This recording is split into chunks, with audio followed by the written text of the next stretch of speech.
And this one guy comes up and he's like, I've got a vision, and it's me in a deer stand, drawn back on my bow. Sexy. And my grandpa is behind me. Sexier. And Jesus is holding my hand about to pull the trigger. Woo. Whoa. Take the wheel. This segment of DoD TV is brought to you by Leupold, American to the core.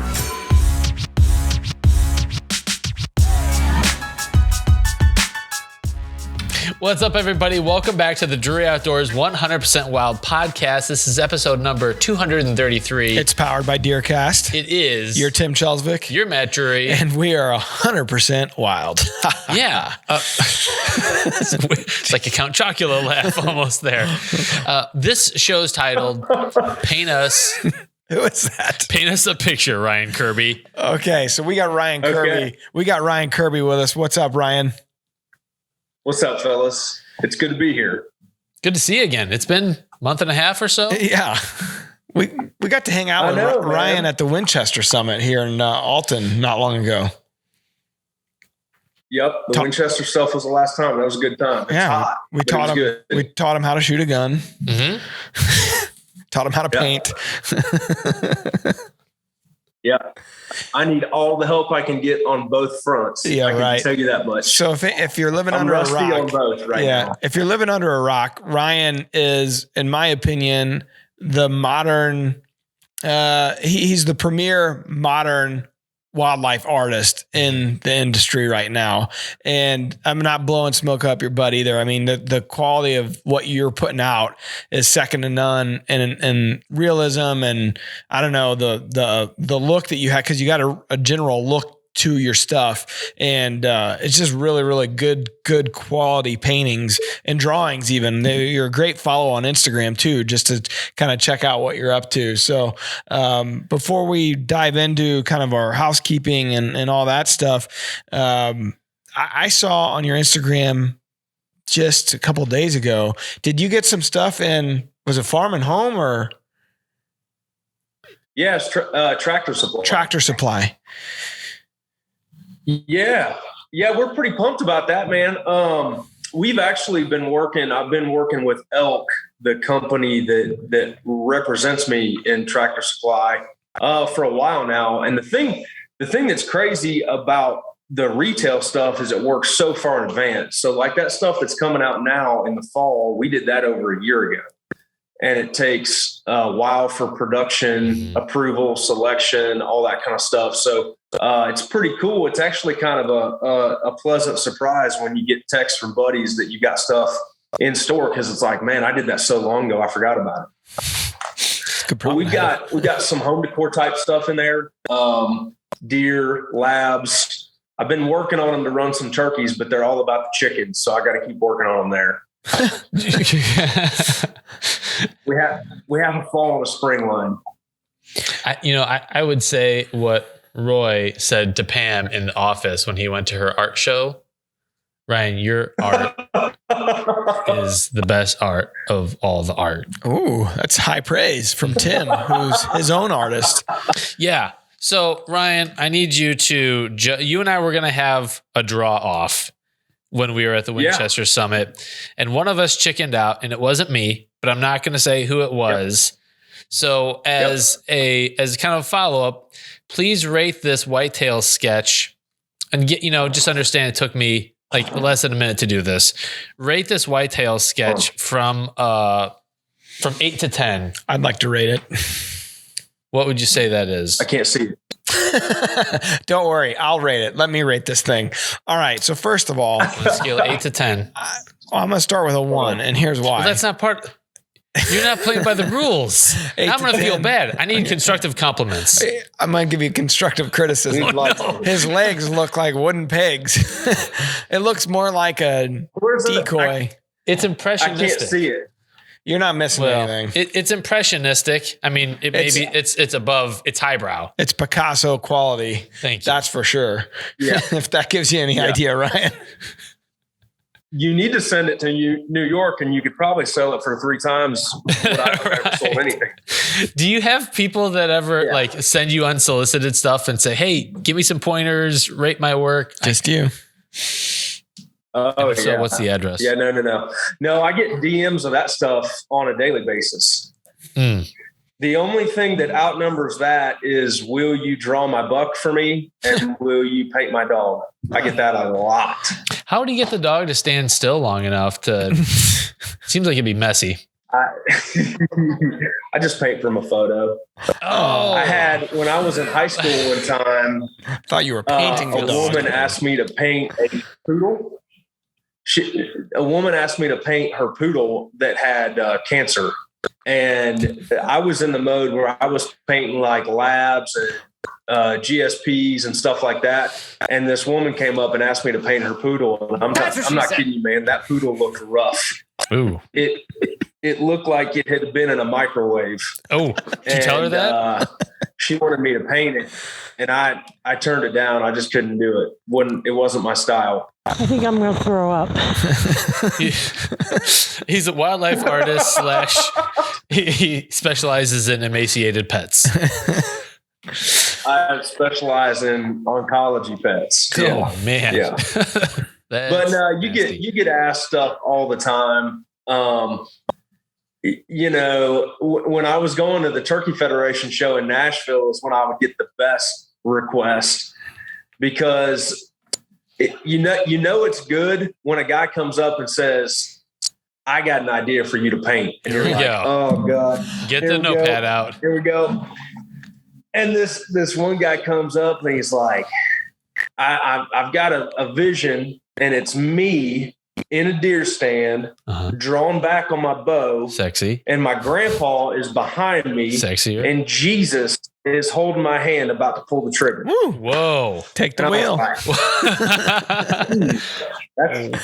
That's good, but my I don't really paint people. I don't do portraits. So anytime anybody sends me a request like that, it's like, I just don't do people. Yeah, if stick to deer. we've learned anything from tattoo artists, faces are hard.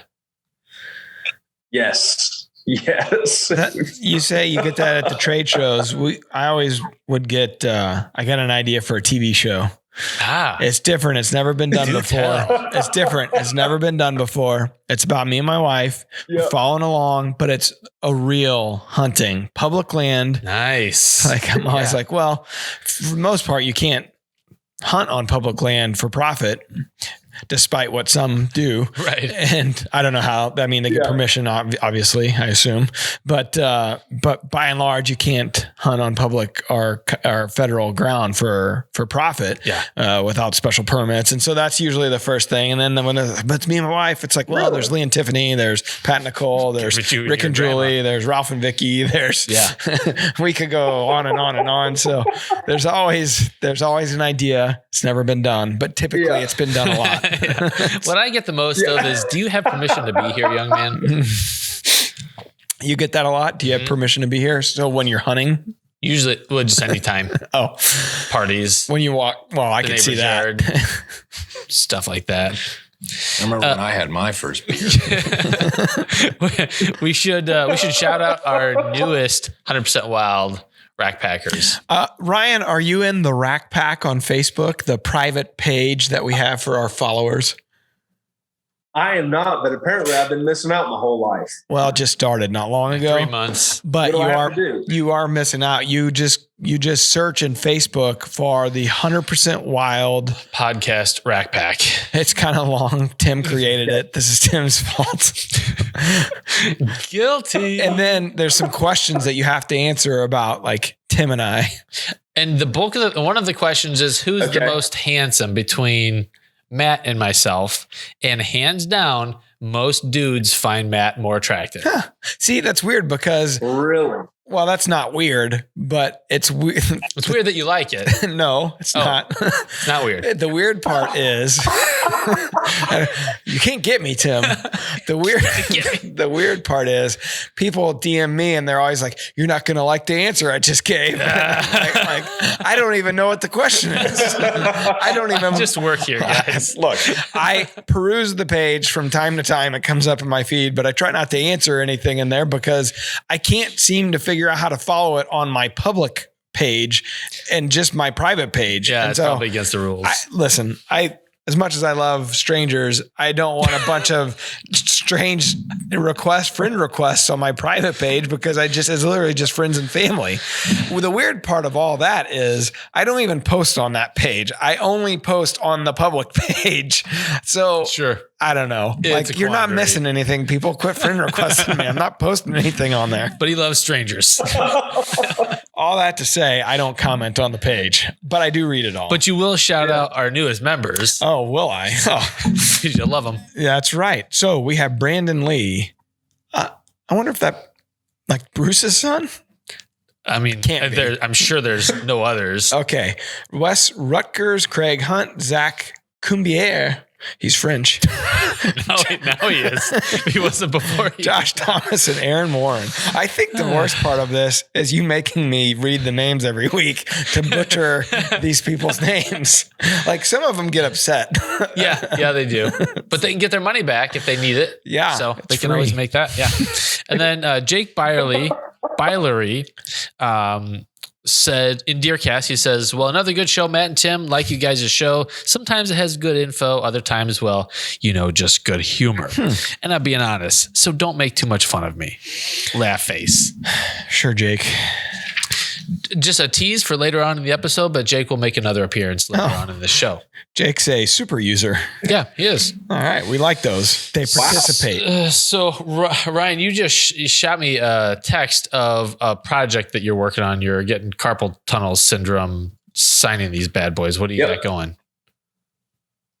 Well, what I was signing today was the growth and maturity prints. We released that one a couple years ago, and it's been a huge hit. But we actually have we're about to release an anatomy print. So it's kind of like it's called the Anatomy and Physiology of a Whitetail Buck. And it's really just kind of an old school looking anatomy, Leonardo da Vinci type deep dive on whitetail anatomy.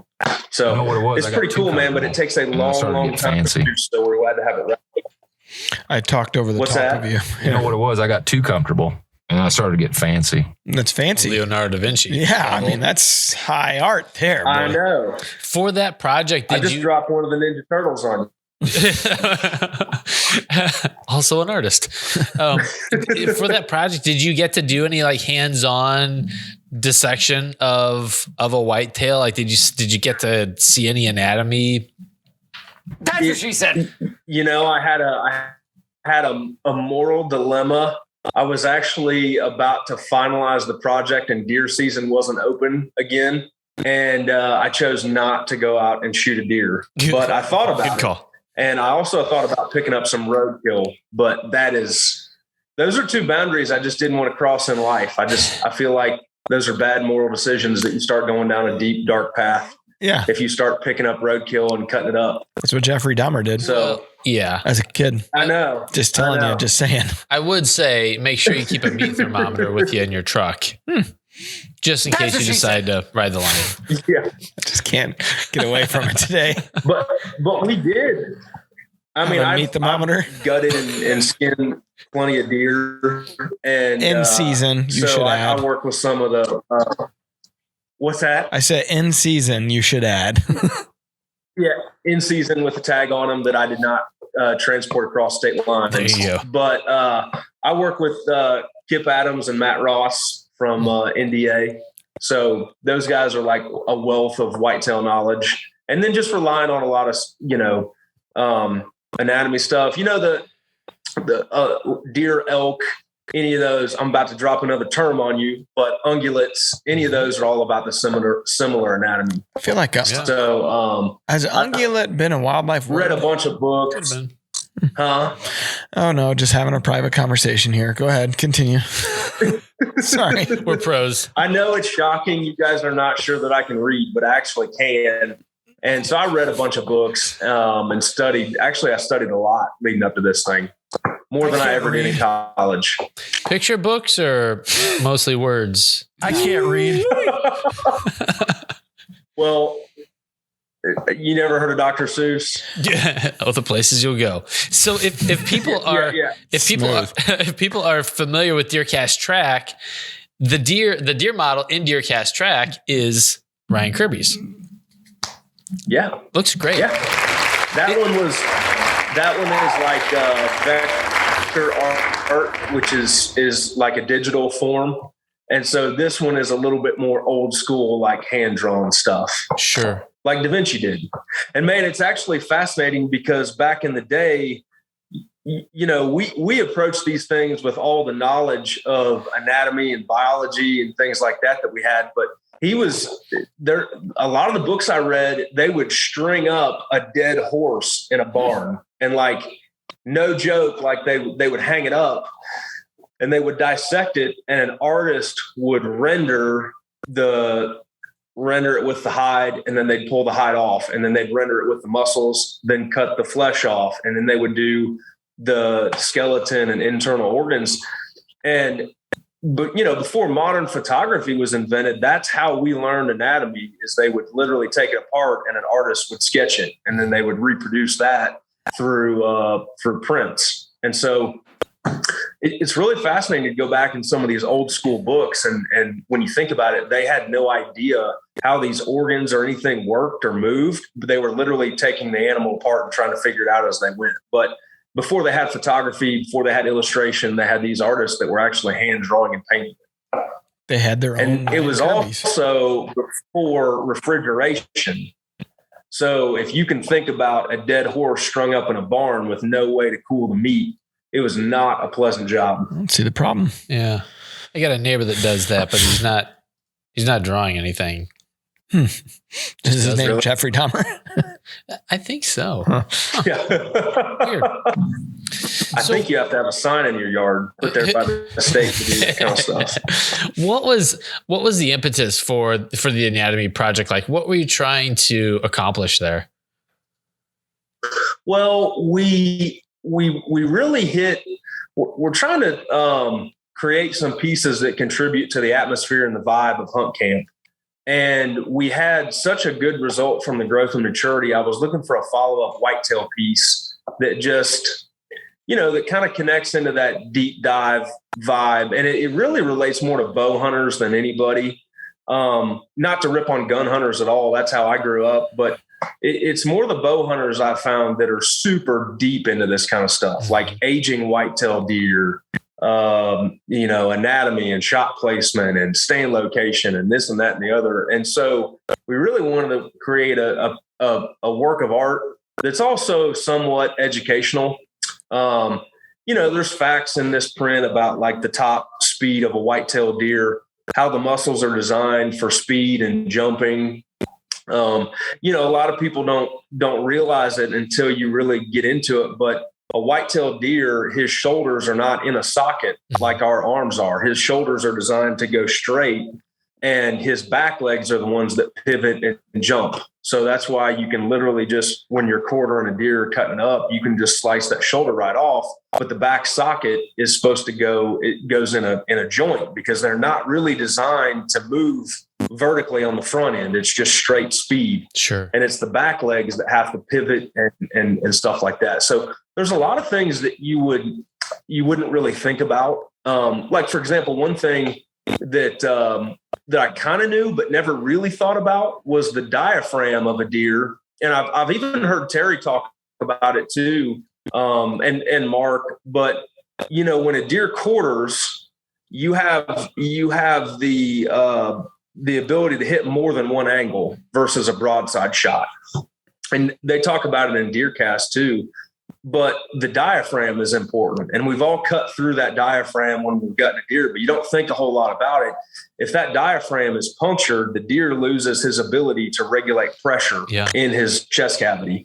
So that's why a quartering away shot is one of the best you can take in bow hunting, because not only can you get like gut, liver, lung, but you also cut through that diaphragm. Whereas a broadside shot, you have more lungs, but you might not have other organs that you can hit as well. So there's a lot of, once you really deep dive into that thing, man, and you start going down that rabbit hole, the hardest thing about creating a print like this, and I'm sure you guys have run into it with DeerCast too, is like, where do you stop? Like, you know, I can do a whole wallpaper in deer anatomy facts, but you have to really boil it down to the most important coolest, highest level stuff. Oh, I got an idea for you. Okay. What's up? So It's this hunting imagine couple. this. Does it involve Jesus punching your bowstring? Yeah. And me, He's on public land though. yeah, without a shirt. The deer nose. A whole deep dive Without into a the deer shirt. nasal cavities. The nasal cavities. Interesting. Yep. Ooh. Copyright. Yeah. Well, That looks like the face yeah, of a man who's that would impressed. be one I would have to take a deer to do the anatomy on that. I'll tell you that much right now. Yeah. So you were talking about Would you hold things open for me if I needed to sketch it? Would He you would do volunteer for that? Yeah.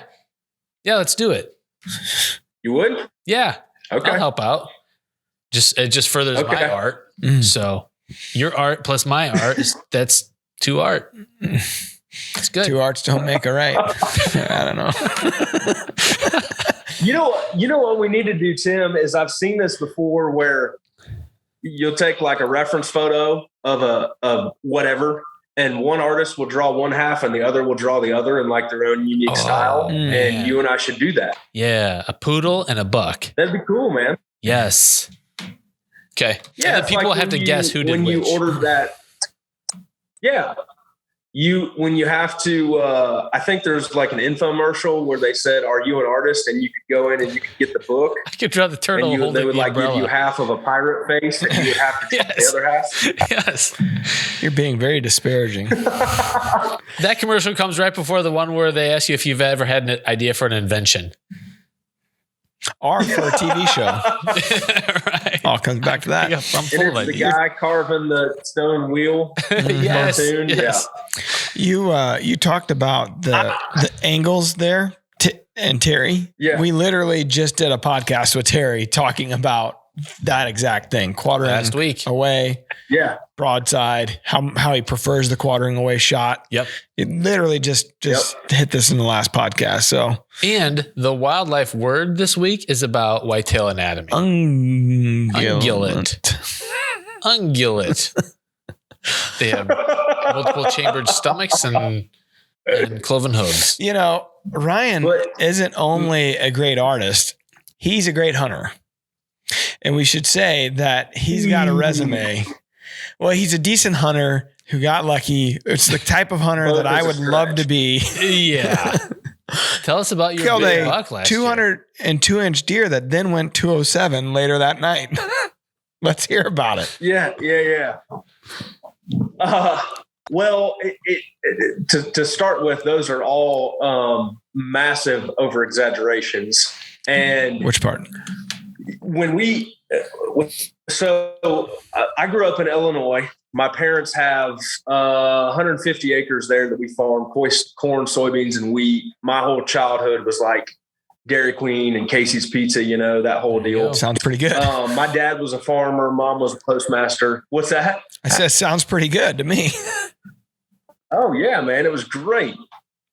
And then after college, I moved to South Carolina to work for the Turkey Federation. And I've actually been, I've been south of the Mason-Dixon for like almost 20 years now. It's kind of crazy. But I've bought some land up there. Me and a buddy have bought a couple farms. We own 3 farms now. We're about to sell one of them. But anyway, I go back every year to hunt the rut, and it's gotten harder as we've gotten little kids. We've got a 5-year-old boy and a 2-year-old girl, and just all the stuff of growing a business and this and that and the other. So anyway, I tend to isolate my deer hunt really to the rut in Illinois. Mm-hmm. And last year got up there. And I actually think, you guys try to keep things light and fun all the time. And I feel like my hunting has gone more that direction. Like I used to just be massively serious and so into it and, would drive all night and then get in a deer stand at 5 a.m. and hunt the whole rest of the day without sleeping and stuff like that. But it's, life's gotten so busy and everything now. I kind of take a step back and just try to really enjoy myself. And I actually brought my whole office with me last year and worked. So last year we had a huge heat wave come through the Midwest early November, and it was like in the upper 70s for a few days in a row. So what I would do is I'd sleep in the morning, I'd work in the morning, and then I'd go out and hunt the evenings. And we had a deer show up the year before, and he still was hardhorn. He had his antlers at the end of March, and he was like probably a 170 class. He just moved in March. We didn't have him all season.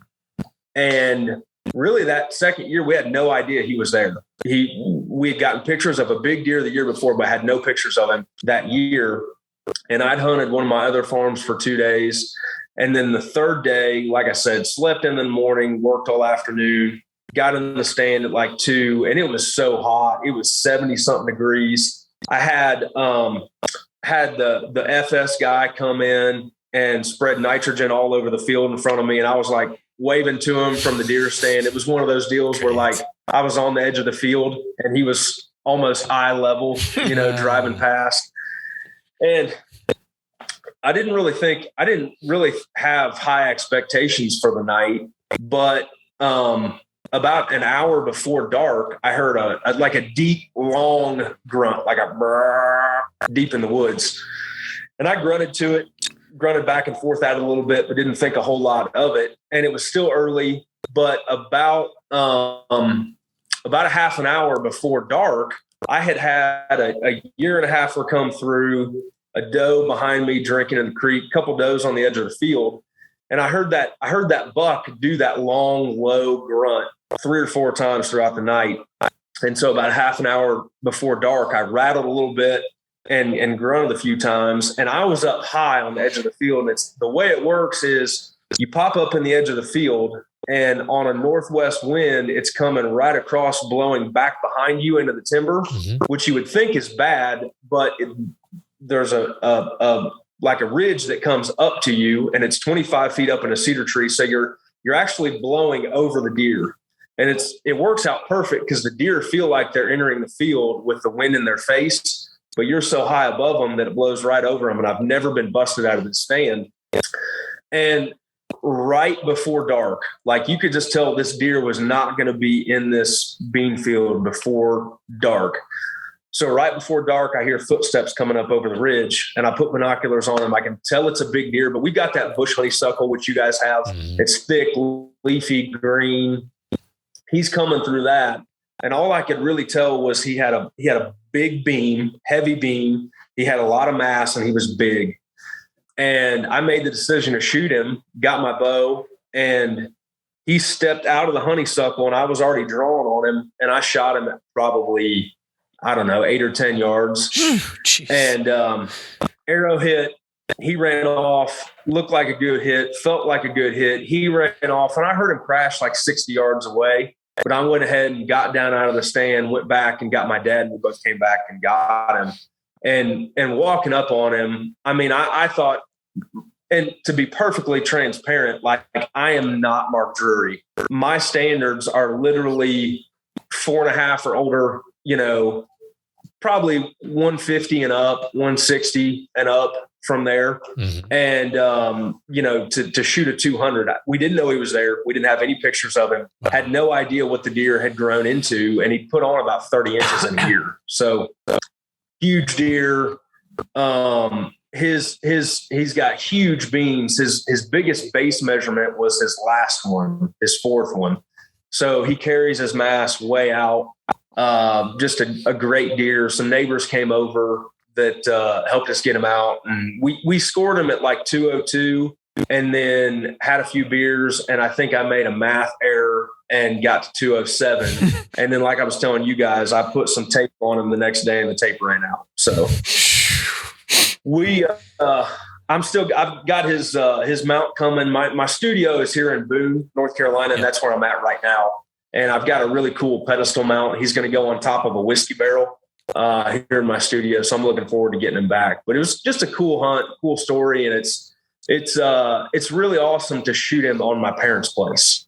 So that was a special moment. I'm sure walking up with your dad, that was probably the most special part of the whole thing. It's like, I can relate to that. It's just to be able to go recover them together. And, that's a neat feeling or memory that you guys get to cherish. Yeah. Yeah. And like I said, I didn't know exactly what he was. We didn't have pictures of him.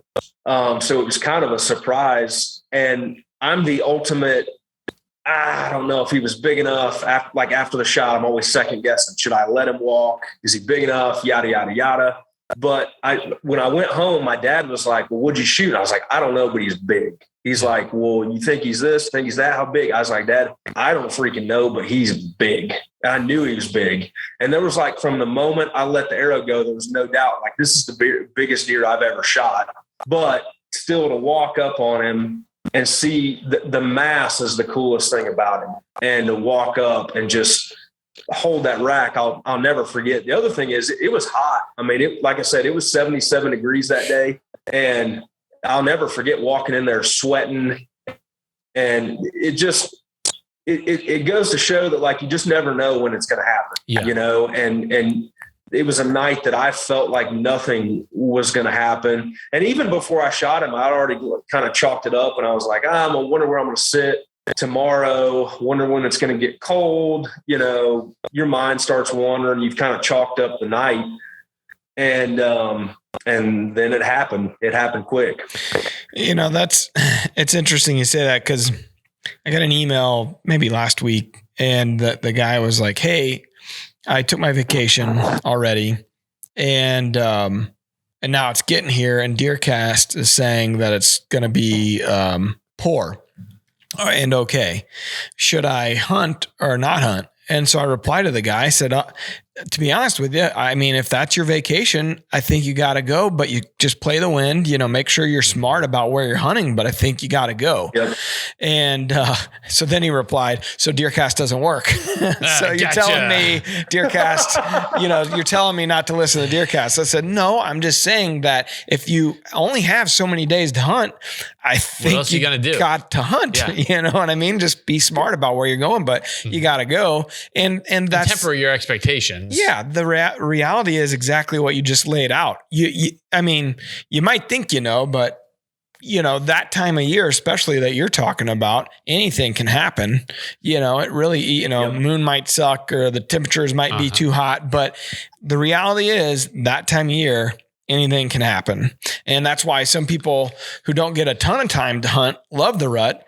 And that's why guys that hunt, you know, early in the season, late in the season, they hate the rut, because that's when something they're usually targeting can get killed by somebody else that just got there, you know? So it's all relative to what kind of time you have on your hands. But you know, that you prove the point that sometimes you do got to go. Just, you know, you played the wind right based on what you're saying.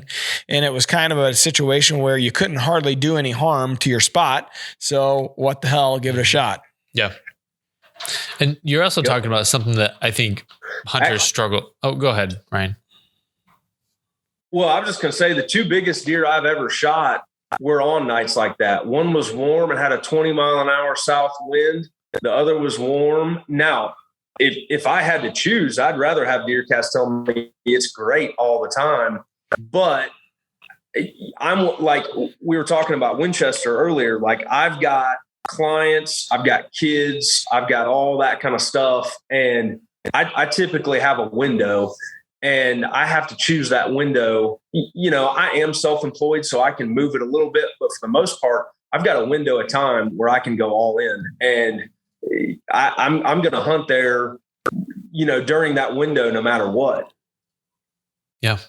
Yeah. And it's hard I think it's hard for us as hunters to live in the moment, like to not be thinking about, oh, okay, what am I going to do tomorrow? And you miss out on enjoying, like, what we're doing is incredible. We're fortunate to get to do this. And we sometimes get too caught up in, I need to move the stand over there. Like, there's always something to do that takes our focus off of the here and now. But yeah, I mean, sometimes you just have to be thankful and live in the present. I think all three of us can relate to this. We all have young families, young kids. And I always said, as my kids would grow up, I wouldn't miss the important stuff because of hunting, which is what Dad and Mark always did. Sure. You know, was always hunting first because they were trying to build the company. Yeah. And I always said, okay, I'm going to try to do it a little differently and be present. And I find myself, even like this week, the best cold front, the best 2 days to hunt are 2 days that we have family things going on. It's like, I internally struggle with this quite a bit. It's like, I made this promise to myself that I wouldn't do this. Sunday was another good example of a chance to go, but my mom had a big Halloween party she throws every year. The kids love it. She loves us being there. It's like there's certain things you just shouldn't miss. And the reality of it is, sometimes like I'm looking at today, it's just okay to go. It might be a little sliver of good there towards the end of the night. We're going to go because it's the day I can go. Yeah. You know what I mean? I'd love to go on these greats. And by and large, I try to pinpoint the greats and goods and go on those days. But sometimes your schedule is conflicting. So ultimately you still got to do it when you can. Yeah. It's relative to your life. Yeah. So it's a great tool to help, but you still got to make your own calls. Yeah. So anyways, all right, Ryan, you're about I found too, like with the, what's that? Go ahead. Well, I found too, I mean, I've gotten, like I said, way more relaxed with my hunting now. I found too that sometimes I have more success if I don't push as hard. And that's kind of like a metaphor for life in general. But, I feel like some of the reasons that I really have good hunts in November is like, I literally haven't been there yet. Like I haven't been tempted to push it too hard in October and blow something out of there or screw anything up. But I don't know. I feel like I do better if I just say, you know what, these marginal days, screw it. I'm not even going to worry about it. But when it's right or when it's the rut or when I've got time to go, I'm going to go all in there. And I feel like I do a little bit better. I feel like I probably kill more deer than if I had unlimited time to hunt, and I'd probably push it too hard is what I'm saying. Get fancy. Mm-hmm. Ryan, are you a handheld guy or a wrist release shooter? I shoot a wrist release. Matt's a wrist release guy too. Yeah. Well, I've tried the handheld thing and it doesn't go well for me. They're a little spooky.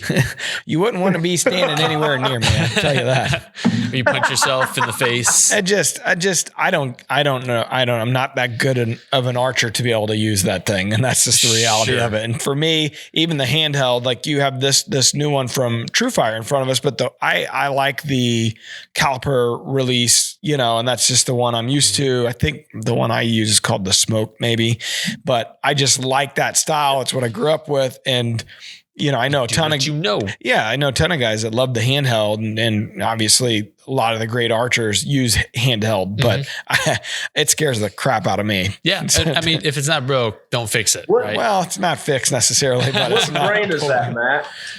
I shoot the TrueFire personally. Okay. I need to get a new one. Rhett, my 5-year-old, he lost my other one. Don't you love so, 5-year-olds are good at. I've got to get a new one. Yeah, I like the TrueFire. I think it's called the Smoke. I'll look it up on their website and send you a link. Yeah. So here today we have the TrueFire Hardcore Max, and so this is a wrist release, and what you notice about it right off the top is that it's got this swept back trigger here to kind of help you avoid punching the trigger. And then it's also like, it's a little different than a caliper release. It's got this kind of hook that, once you actuate it, it just opens up. That's kind of like a handheld, right? In that regard, that have that same mechanism there. Yeah. Mm-hmm. Which I tend to like. I feel like there's less friction on the D loop when you release. There's not like a partial release. It's an all or nothing. Sure. So I tend to really like it. And some guys like it also because it's a little easier to hook it on the D loop in the kind of the moment of truth instead of trying to find it with the caliper and make sure it opens. And I will say that can get, especially if you're hunting a blind, it's the last 15 minutes or whatever, the first 15, like it can be hard to find that D loop from time to time. That can be a tense moment. So I could see where this would be advantageous for sure in that regard. Yep. So it's the buckle is well padded and everything, so you can cinch it down as tight as you want to. But then also like most wrist releases, you can change the length of the stock there to fit your draw length and everything. And the other thing is the head pivots a little bit. It's got a little bit of like back and forth to it. I wonder why that is, or what's the functionality of that? Yeah, I think that it helps you kind of achieve really good alignment when you come back to full draw. Like no matter what position your hand is in or your wrist, it's gonna kind of compensate. Kind of prevent some torque, maybe. Exactly. Yeah. Yep. Yeah, maybe I do need that then. Give her a shot. Give her a shot. But yeah, that's the TrueFire Hardcore Max release. Yeah. So pretty cool. Fully adjustable, trigger attention, all that kind of stuff. Like you can dial it into whatever you want, but it's a nice release. Thanks, Tim. Thanks for show and tell today. I like that. By the way, I don't have video here, so I can't see this, but will you please tell me that Tim is doing like a Vanna White, like an infomercial? Oh, he is. With his hands. His dainty wrists. Is he? Yeah. You should see how far this thing's cinched down. Mm-hmm. I had to create a new hole on the buckle.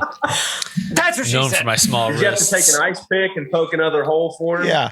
Like the skinny kid with a belt. He's a waif. For all that working out he does. Yeah. Work on wrist exercises, Tim. Thanks, Matt. I'm not one to talk, but I am right now. Okay. Should we help somebody today? Let's do that. So here is our super tease from earlier in the show. All right. So the question of the day is proudly brought to you by Leupold, ruggedly American and relentless to the core. All right. We got it from Jake Byler. So I hunt on a 230 acre property, and how we got a hold of that property was we put fence around part of it for cows. It was CRP that came out of contract with Missouri State. The agreement between us and the landowner is that the landowner's grandsons and son and some of the relatives come out and hunt. They hunt the south part of the property and we hunt the north part. I am more into managing for bigger bucks. They seem to shoot anything that moves or smaller bucks. What is a good way to approach them about managing big deer? Because knowing that how they relate to shooting deer and stuff like that, I mean, how would you approach them and encourage them and ask them if they would pass on smaller deer? And on the other hand side of that is usually they just have hunters there on opening weekend of gun season out of state. And so, yeah, I'm kind of looking for some answers. And what would you guys recommend? Jake was being kind there, I think, and trying to be very politically correct. And I understand his dilemma. That's a real tough position to be in. And it's probably one of the hot button topic in hunting. And I think, you got to start with trying to educate without offending. Mm-hmm. And because the reality of it is, especially if they're coming in out of state and it's for a tradition, it means hunting means something differently for them than it means for you. It means for you. So I think the reality of it is all you could do is try to lay out your case the best you can and help educate them in a friendly, trying to kind of hold their hand and bring them along type of stuff. It might help if you actually had evidence like from that farm where it's like, hey guys, this deer last year, here's pictures of him. And this year, look what he grew into. If we do that and maybe let a few more go, we can really do something special here. I think that's about the only way you can approach it without offending them, because what you don't want to do is lose your spot, because obviously that family's first, and you're an outsider. So they really aren't going to take kindly to an outsider. Listen here. Yeah. Giving them pointing a finger in the chest and saying you screwed up. And the reality of it is you may never totally convince all of them, but if you could slowly and surely get a few of them on board, maybe it's the younger generations that you go after, that then they're convincing their fathers or grandfathers or uncles to try to get on board with the project. Maybe that's an approach you take, but that's a real tough one to go after. Right. Whoa. Ryan's got another guest there. I got a special guest. Got my own little Vanna White. Ryan, what'd you think about Jake's question? Man, I've been on both sides of that. Hold on just a second. Sure. Come on, Brooklyn. I got Brooklyn, my little girl here. This is exactly what my life was like trying to do podcasts during the pandemic. So I've been on both sides of that. Is sort of the young guy trying to get permission, and also more the landowner. So I've got three main points. The first thing is you need to buy the growth and maturity of the whitetail buck. Boom. For Christmas. We didn't even plan that. I don't that's think. A way. It's not in the script, at least. I got to plug my sponsors. That's a way for. Sorry. It's okay. You got life happening there. That's the way it goes.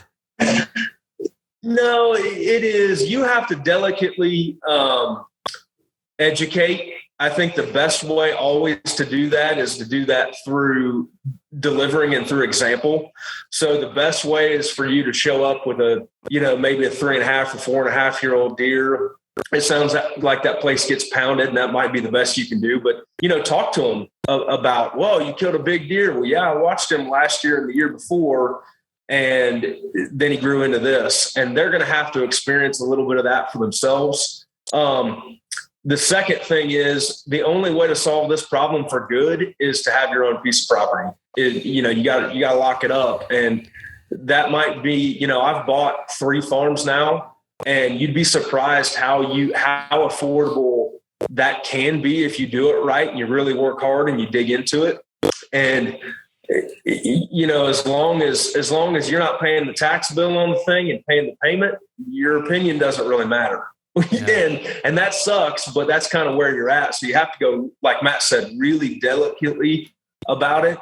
But the third piece of advice that has helped me a lot, and it came from my buddy Dave Enkin, who has killed everything there is with a recurve. He's an amazing taxidermist in Illinois, and he's killed probably more big things than anybody I know except for Mark Drury. And his advice is, it's just a freaking deer. Sometimes as hunters, we will destroy relationships. We will destroy neighbors, and we'll get so worked up over a deer. And I get it. I've been there before too. But at the end of the day, a lot of times we have to check our attitude. Is it worth? I've seen friendships destroyed and guys never talk to each other again over a deer. And, we grow more deer every day. So I would just check my passion level and intensity level when I'm around them and when I talk to them. And then in the meantime, I'd save my money and I would try to go find someplace else and someplace that I can control, even if it's a 20-acre piece. Yeah. So, yeah. And it may take you 20 years to save up to get to that point and get the down payment, but it is, that is your ultimate control. Right. So tough to get to that point, but it can be done. Yeah. Okay. Well, there you go, Jake. Thanks for asking the question. And when you guys submit questions and we use them on there and you hear them, shoot me a message after the fact with your mailing address, and we'll shoot you a DeerCast hat. Awesome. And now the wildlife word. It's brought to you by Tracker Off-Road, powerful and dependable side-by-sides to get you to your buck and back.